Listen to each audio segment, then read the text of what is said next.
Smart meter চালু, বিদ্যুৎ সংশোধনী বিল 2025 প্রত্যাহার এবং বিদ্যুৎ দপ্তরের সিকিউরিটি কর্মীদের কাজের নিরাপত্তার দাবিতে বুধবার রায়গঞ্জে অবস্থান বিক্ষোভ ও ডেপুটেশন কর্মসূচি পালন করল সিপিআইএম। কর্মসূচি শেষে পশ্চিমবঙ্গ রাজ্য বিদ্যুৎ বন্টন সংস্থার সুপারিনটেন্ডেন্ট ইঞ্জিনিয়ারের কাছে স্মারকলিপি জমা দেওয়া হয় সিপিআইএম এর পক্ষ থেকে। দাবি করা হয়, স্মার্ট মিটার চালুর ফলে সাধারণ বিদ্যুৎ গ্রাহকদের ওপর অতিরিক্ত আর্থিক চাপ পড়বে। তাই অবিলম্বে স্মার্ট মিটার প্রকল্প ও বিদ্যুৎ সংশোধনী বিল 2025 প্রত্যাহার, বিদ্যুৎ পরিষেবায় বেসরকারীকরণ বন্ধ, ক্রস সাবসিডি বজায় রাখা এবং বিদ্যুৎকে জনপরিষেবা হিসেবেই পরিচালনার দাবি জানানো হয়। পাশাপাশি সিদ্ধান্ত প্রত্যাহার না হলে বৃহত্তর গণ আন্দোলনের হুঁশিয়ারিও দেয় দল। অন্যদিকে পশ্চিমবঙ্গ রাজ্য বিদ্যুৎ শিল্প সহায়ক কর্মী ইউনিয়নের পক্ষ থেকে দীর্ঘদিন কর্মরত সিকিউরিটি কর্মীদের কাজে নিরাপত্তা নিশ্চিত করার দাবিতে মানব সম্পদ অধিকর্তার কাছেও স্মারকলিপি জমা দেওয়া হয়। ইউনিয়নের অভিযোগ, নতুন নিয়োগ প্রক্রিয়ার ফলে 20 থেকে 22 বছর ধরে কর্মরত বহু সিকিউরিটি কর্মীর চাকরি অনিশ্চয়তার মুখে পড়েছে। বৈষম্যমূলক নির্দেশ প্রত্যাহার করে সকল কর্মীর কাজের নিরাপত্তা নিশ্চিত করার দাবি জানানো হয়েছে। কমিউনিস্ট পার্টি মার্ক্সবাদী রায়গঞ্জে দুটো গ্রামীণ এরিয়া কমিটি, শহর লোকাল কমিটির উদ্যোগে আজকে স্মার্ট মিটার লাগানোর বিরুদ্ধে বিদ্যুৎ দপ্তরের কাছে আমরা আজকে ডেপুটেশন ধর্ণা অবস্থানে বসছি।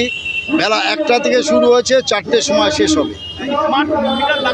স্মার্ট মিটার লাগালে আজকে এই সময়তে আপনার বাড়িতে যে মিটার আছে, এই মিটারগুলো স্মার্ট, এটা আনস্মার্ট না। হঠাৎ করে এই মিটারগুলো পরিবর্তনের আসলো কেন? মিটারগুলো কাজ করছে ফলে এই মিটারে প্রতিটা বিদ্যুৎ গ্রাহক, সে কনজিউমার হতে পারে, ইন্ডাস্ট্রিয়াল বিদ্যুৎ হতে পারে, তারা একবার বিল এলে পরে 3 মাসেরটা মাসে মাসে দিতে পারে। যদি আর্থিক সামর্থ্য থাকে 3 মাসেরটা একবারও দিতে পারে। কিন্তু এটা লাগানোর পরে স্মার্ট মিটার যখনই লাগবে তখন থেকে আপনাকে অ্যান্ড্রয়েড মোবাইলে আমরা যেভাবেতে পয়সা ভরবো সেভাবেতে যেমন ফোন করতে পারি, সেম অ্যাজ আমিও বিদ্যুৎ ব্যবহার করব ততক্ষণ আমার মোবাইলে যতটুকু টাকা থাকবে তার উপরে। তো ফেলো করি মাখো তেল, টাকা থাকলে পয়সা ভরলে বিদ্যুৎ ব্যবহার করতে পারবো, না হলে পরে কুপি হ্যারিকেনে আবার ফিরে যেতে হবে। নিম্ন মধ্যবিত্ত মানুষ, যাদের অল্প আয়ের মানুষ, কৃষক, ক্ষেতমজুর, শ্রমজীবী মানুষ আর বিদ্যুতের পরিষেবা থেকে বাইরে চলে যাবে।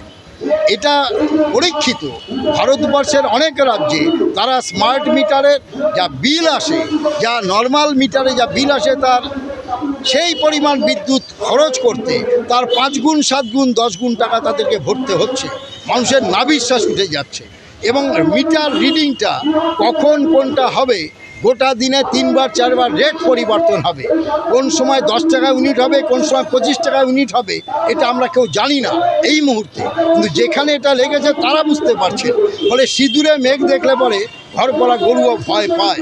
ফলে অন্যান্য রাজ্যের মানুষ তাদের অভিজ্ঞতা স্মার্ট মিটার সম্পর্কে, তাদের তিক্ত অভিজ্ঞতার ভিত্তিতে আমরা যারা সিপিআইএম পার্টি করি, আমরা 365 দিন শ্রমজীবী গরিব মেহনতি মানুষের পক্ষে লড়াই করি। সমাজের বিকাশের ক্ষেত্রে বিদ্যুৎ একটা মাধ্যম।